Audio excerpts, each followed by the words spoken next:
ഇന്നായിരുന്നു എൻ്റെ ചേച്ചിയുടെ ജന്മദിവസം. ജന്മം കൊണ്ട് അവൾ എൻ്റെ ചേച്ചിയാണെങ്കിലും, കർമ്മം കൊണ്ട് എൻ്റെ ഒരു രണ്ടാനമ്മയൊക്കെ ആയിട്ട് വരും. അപ്പോൾ ചേച്ചിയുടെ ഗവൺമെൻറ് ജോലി കിട്ടിയിട്ടുള്ള ആദ്യത്തെ ബർത്ത്ഡേ ആയിരുന്നു ഇത്. പിന്നെ ഇരട്ടി മധുരമാകാമല്ലോ എന്ന് കരുതി 2 കേക്ക് മേടിച്ചു. അപ്പോൾ ഇന്നത്തെ കേക്ക് നമുക്ക് കിട്ടിയിരിക്കുന്നത് എവിടുന്നാന്ന് വെച്ച് കഴിഞ്ഞാൽ, നമ്മുടെ സ്വന്തം വർക്കലയിലെ കേക്ക് ടൗൺ ഷുവർ ക്വാർട്ടർ സ്റ്റോറീസിൽ നിന്ന് മേടിച്ചായിരുന്നു. ഒരു കേക്ക് ചേച്ചിക്ക് അമ്മയായിട്ട് മുറിക്കണമെന്ന് വളരെ ആഗ്രഹമുണ്ടായിരുന്നു. അങ്ങനെ ചേച്ചി അമ്മയായിട്ട് മുറിച്ചു. അതിനൊരു കാരണമുണ്ട്.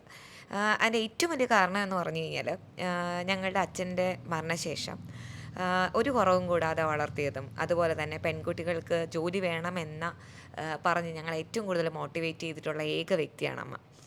അപ്പോൾ വീട്ടിലെ കസിൻസ് ആയ അമ്മു, അച്ചു, ഞങ്ങളുടെ ഫാമിലി ഫ്രണ്ടായ ശ്രുതി, അവളുടെ മകൾ വാവ, പിന്നെ കയ്യിൽ കിട്ടിയ, അതായത് വീടിൻ്റെ അടുത്ത് തന്നെയുള്ള കുറച്ച് കുഞ്ഞു പിള്ളേരും ഒക്കെ ആയിട്ട് ഞങ്ങൾ ഈ ബർത്ത്ഡേ അങ്ങ് ആഘോഷിച്ചു.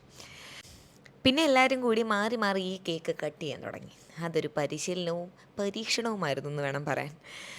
പിന്നെ എല്ലാവർക്കും കേക്ക് കട്ട് ചെയ്തു. ഞങ്ങളുടെ അയൽപക്കത്തും ഞങ്ങളുടെ റിലേറ്റീവ്സൊക്കെ അടുത്ത് താമസിക്കുന്നുണ്ട്, അവർക്കൊക്കെ കൊടുത്തു.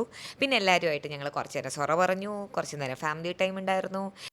പിന്നെ ഇതെല്ലാം കഴിഞ്ഞിട്ട് വാവയുടെ ചേച്ചിക്ക് വേണ്ടിയിട്ടുള്ള ഒരു ബർത്ത്ഡേ വിഷസും ഉണ്ടായിരുന്നു. കാരണം ചേച്ചിയായിരുന്നു വാവയുടെ പണ്ടത്തെ ടീച്ചറെ. അപ്പോൾ ബൈ ബൈ.